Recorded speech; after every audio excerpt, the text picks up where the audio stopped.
So good afternoon, everybody, and welcome back. It's a wonderful privilege we have today with Marion Scher. And Marion is an award-winning journalist and author who's been working for over 26 years in the industry. She spent many years of that period talking to people who are struggling from depression and other mental illnesses. And she's captured these wonderful conversations in a book called Surfacing. So Marion, thanks so much for making time for us today. It's a pleasure. Just to begin with, Marion, what inspired you to write this book? And maybe you can also talk a little bit about the actual title of it, called Surfacing. Thanks, Paul, and thanks for doing this. I'm really thrilled to join you on this. I started writing about mental health, as you said, just over 26 years ago. In fact, when SADAG, South African Depression Anxiety Group, started, Zane Wilson started it.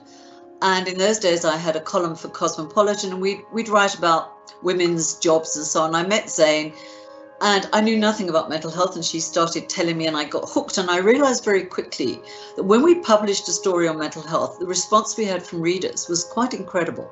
So I thought, well, this is important. And Zane, having a background in marketing, she kept sending me more and more ideas. And then in 2005, I was very privileged to be one of the recipients of the Rosalind Carter Mental Health Journalism Fellowships from Atlanta, Georgia, President Carter's wife. And you get sent over for 2 years and you present your project before you do it and then after you did it. And I said then that ultimately I realized I wanted to do a book, but I didn't want to do a boring textbook. It's not my style. How do I tell these stories and make them meaningful? And I realized it's by letting people tell their stories, and readers can follow their journeys with mental health. And it's interesting you ask about the title. Originally, what we call the working title was Stories of Hope, because for me it felt like that. And then my publisher said to me, what do you see as the cover? And I said, I kind of see people coming. I don't want this book isn't all doom and gloom at all. So I want to see people, coming out of the darkness, and that there's hope and light. And that was the cover, which really, the guy that designed it has designed a few book covers of mine, and he's absolutely extraordinary. And I really hope that the feeling people get is there's bigger and better things waiting. I think that for me was what comes out of the cover. So these many conversations that you had with people, a lot of the stories are hopeful, they are inspiring, they give a sense of the way forward and not just a sense of overwhelming. But which one stood out for you? Which one did you resonate with, and which one really spoke deeply to who you are? Gosh, they all resonated with me. In fact, there were more stories. We could only put X amount in the book. I think there were several that particularly have a strong message at the moment. One was Dobson De Beer. I know that sounds an odd name. This person is a transgender person, and they've chosen that name. I have to think very carefully of my pronouns when I talk about it. And they struggled their whole life with mental illness because they knew they were different. Of course, as a young child, they didn't know what it was. They were a little girl and they didn't want to be dressed in frilly dresses. And gradually through school, through high school, the parents were very religious. And the parents had a difficult marriage. All this constantly made their depression worse. They didn't know the word transgender or what it was. I mean, their parents sent them, and when I say they, it's the way I'm referring to the person in case anyone's not used to transgender terms. They were sent to this church where there was an exorcism. Obviously they thought they were a lesbian at first, and the parents were horrified. We must get this out of you. And then those dreadful conversion camps. They were sent to a conversion camp. Darryl Brown in the book as well was sent to a conversion camp. These were horrific things that happened to them. Today, even though they did try to take their own life, Dobson today is married to a wonderful partner, and even their parents have come. In fact, they are just finishing their PhD, and that's their speciality is transgender issues. That moved me a lot. It was a very moving story. One story that I think everyone has said to me has horrified them is the story of Charlene Sunkel, who has suffered from schizophrenia all her life, and her, oh my goodness, traumatic events that happened to her when she was put into an institution. It's something like out of One Flew Over the Cuckoo's Nest. But what is great about that story is Charlene today is a remarkable person. She really has to fight. She's had to fight single-handedly. She really didn't have much support. And she now is a representative for an organization that's creating awareness of schizophrenia worldwide. She's a remarkable woman. She set herself goals. I am going to do this today, this tomorrow, and I'm going to get there. And she has. Because when people think of schizophrenia, first of all, they get it all wrong. They think it's a split personality. There's no such thing. So reading her story will help people understand, and that just because someone's got schizophrenia, they're not likely to murder you in your sleep. This violence, that idea. And I think another one that, or several stories in the book that I felt were very, very important. And of course, being a white person, we don't realize that mental health is a stigma already without anything else. But in the Black community, of course, the Black culture, there's massive stigma and the cultural issues here. And my interviews with Sipho Similani, for instance, one of the reasons he didn't talk about his depression, the same as the late wonderful Dr. Cindy Fensale, who, despite her name as a Black doctor, and Diane Naidu, an Indian lady I interviewed as well, whose daughter committed suicide. All of those stories, those people were frightened to share it within their community, share it within their family, because in Sipho's case, he would have been told, go to a traditional healer, they'll give you some mutti and you'll be fine. And his story, funny enough, in the book is moving, but it's also, it sounds incredible to say this, but we laughed so much when I was doing that interview. He tried to take his own life 3 times in one day, but there's so much humor in it. And he laughs at himself, and thank God all of these people are now fine. When I say fine, you will always suffer from mental health in one way, but it can be, when I say suffer, you don't always have to suffer. You learn to live with it. And in some cases, yes, it completely disappears out of your life. So I think what made me very happy was to write using these stories of how it affects Black people and what can be understood in the African culture, and one cannot dismiss it. Just the fact that an African person can go to a traditional healer and speak to them, where that traditional healer, unlike a GP who, okay, your 15 minutes is up, off you go. Traditional healers will sit and listen, and listening is massive. So I'm not saying forget about traditional culture, you must just move into the white culture here. There is a very big case for it to be blended, and that was very important to me. So when I read the book, Marion, I was quite overwhelmed on occasion. You start to get clarity around the journey people are on. You start to get a very visceral experience on what they're going through. And at times I had to put the book down and just leave it and pick it up maybe 2 days later. For you as the journalist, capturing these stories and reflecting them on paper, what kind of emotions did you go through, and how did you deal with them? Yeah, it's so interesting, Paul, that you asked me that, because I've been a journalist for 33 years, and I've covered politics in the 80s, which wasn't easy. When I say politics, that's a polite way of what was going on then. I mean, it was quite horrific. But we have what we call our journalistic condom you put on. I've covered stories about sex trafficking, you name it, and they've been horrific. And I never expected, I thought it wouldn't affect me at all. And I did put my journalistic condom on, but at the time I'd finished the book, it took other people to say to me, hey, listen, I think this has taken its toll on you. My husband, my family, and friends. And yes, it had. It definitely took a toll on me, and I needed a bit of a time to breathe again. It definitely did. You can't do a book like this and it doesn't affect you. Mm. On the upside, of course, it must have taught you some things yourself, right? Some life lessons, some times you probably had a personal reflection upon the story, the individual. There must be. Oh, absolutely. I think the biggest thing that comes out now, I'm even more aware of it, is you turn on Facebook and everyone's leading the most fantastic lives. They're going to great restaurants, they're having parties, everything is good. But in fact, it's not, because we all have seen this. We've had friends we've had for years, and suddenly you hear they're getting divorced or horrific stories, and you see someone, the perfect family with their perfect children, but life isn't like that. No one's life is perfect. There are things that go on behind the scenes. And people, that's why there's a lot of messages now on Facebook.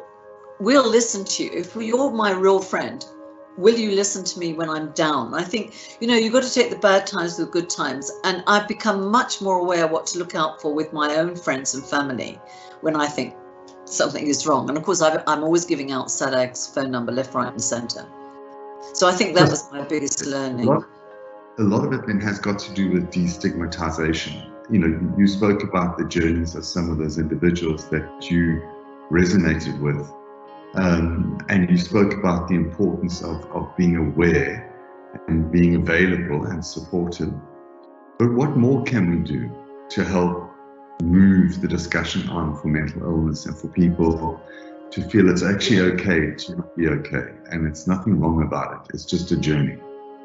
Well, it's about talking about it. I was lucky enough, I've had a lot of, because I work in radio and television, that made it a little bit easier. I've had a lot of exposure with the book, and I've spoken about it a lot on television, radio, and so on. I've been interviewed. And why did I write the book? Another reason why I wrote the book is to get people talking about mental health. I can guarantee to anyone watching this, try this. You're at lunch with a group of friends, bring up something about mental health, and I guarantee you, probably if there's 4 of you, 1 to 2 people will start talking about their stories or people they know. And that was why I wrote it, because the more we speak about it, the more we'll destigmatize it.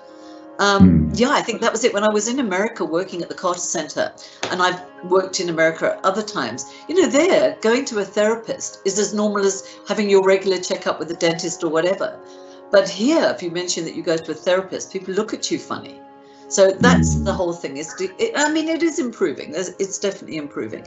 And I think the other thing is, a lot of the people I interviewed said, we felt guilty. We've got these great lives. AJ Fenton, former Springbok rugby player. He looks like a Greek god. Everyone worships Springbok rugby players. He's a lovely chap. And he couldn't believe what was happening to him. How can I feel like this when I have everything? Several people in the book.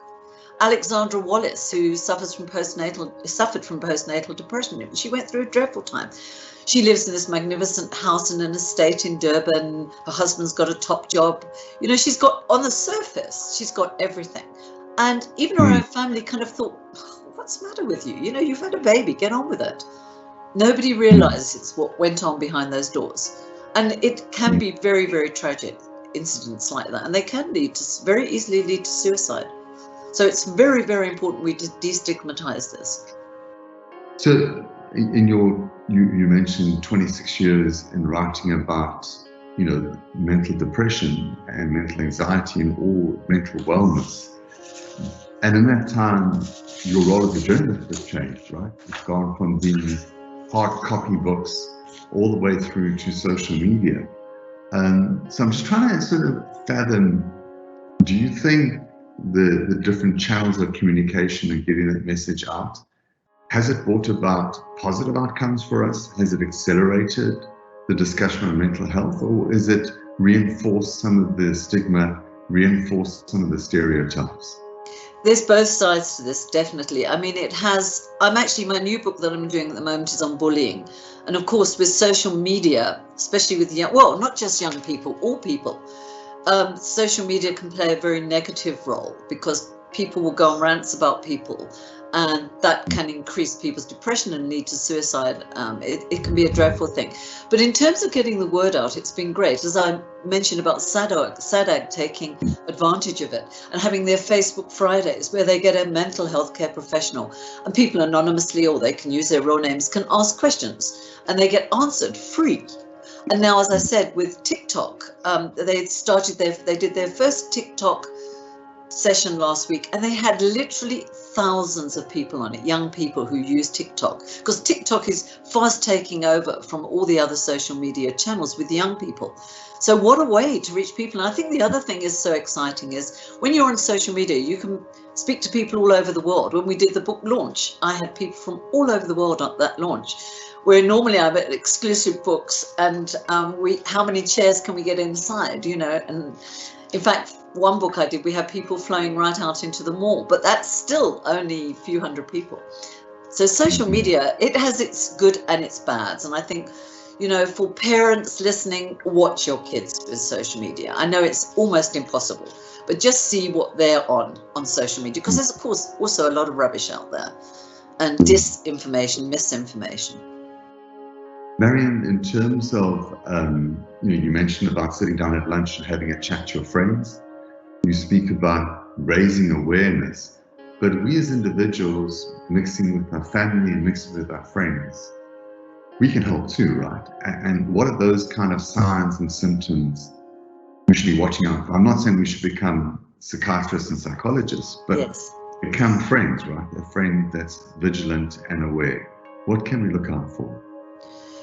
It's difficult and it's not difficult. I mean, if you're with if you know somebody really well, suddenly you'll notice, and their close partners will notice this, people they live with, suddenly they can't get out of bed in the morning. They don't want to go to work, or they don't want to go to school. It's that lethargy. Suddenly they don't want to be involved in the sporting activities. Maybe they're a runner or a cyclist. It's genuinely their life sort of taking a downturn. And if it goes on, especially if it goes on longer than a few days, because we all have bad days, everybody has the blues occasionally. I mean, that's normal. I did a story many years ago for Men's Health. I was very involved with the setting up of Men's Health magazine and very close with it. And we did a series of stories on men and depression, and we called the one, "When is it more than just a bad day?" And I think that says everything. So when you're watching your friends, and if you see this, and many people, if you say, phone SADAG or go and see a psychologist, they'll be very anti. So even if they talk to you, well, you could do it very subtly and very carefully. Don't say, "I think you've got depression and you must go on medication." Subtly, gently help them. And if you can, of course, even if you phone SADAG and say, "Look, this is my friend, this is my family member, this is what I'm seeing. What do you think I should do?" They will give you fantastic advice. So Marion, maybe you want to talk a little bit around SADAG and its contact details. Would you mind sharing those? Yes, of course. It's really important. The Cipla 24-hour helpline, which is really fantastic, because 24 hours. It's been a bit hard during COVID. They've had to, at one point, move everyone to their homes. But you will, if they don't get back to you straight away, they will get back to you. Even if you WhatsApp, the number is 0800 456 789. 0800 456 789. And if you go to the website www.sadag.org, again, you will see all of the information you need. It's a fantastic website. Marion, thank you so much for your time, and a lot more power to you in what you're doing. And we hope that you have many, many more years really helping those that are living with depression or some other form of mental illness, that they know there's help out there, they can reach out. And it's actually okay to be in a place where they are, but with the right help, there could be that opportunity, as you describe in your book, of surfacing. Thanks so much, Marion. Can I just turn the tables for 1 second? I have a question for you, just one question. You've had a close association with SADAG. And I mean, there's other drug companies that make drugs for mental health. What was it that so attracted Cipla to get involved with SADAG and mental health? I think our own personal journey was that in the early days, pharmaceutical companies, particularly generic pharmaceutical companies, weren't that welcome in the mental health area. And I think over time, as Cipla, we started building a stronger portfolio of products, and we started realizing that as the price point was coming down, more and more patients were getting access to what was really medicine that was making a big difference. And instead of being, medication just available for the few, it became available for the many. And we started to see the impact that was having. And then we realized that what if we started to speak, and we started to reach out to the patients, and we started reaching out to the community and raising the awareness, just how many more people could get access to healthcare. And I suppose, it's all about partnership. It's all about that sense of community, joining forces with journalists, joining forces with psychiatrists, psychologists, and making sure that everyone gets that message. If you're not feeling okay, if you're not feeling great about yourself, and as you said, there are more bad days than good, then reach out and get some help. And the remarkable thing is there's hope. There's a lot of hope. There's a life to be lived out there, and you don't have to stay where you are. So I suppose for us, it's been a wonderful journey of expressing our ethos of caring for life. And people like yourself, SADAG, have all helped enable that for us. And for that, we're forever grateful. So thank you, Marion. My pleasure, and thank you for getting involved with the book. I'm very grateful. Thank you so much, Paul. Good to have met you. Thanks, Marion. And you.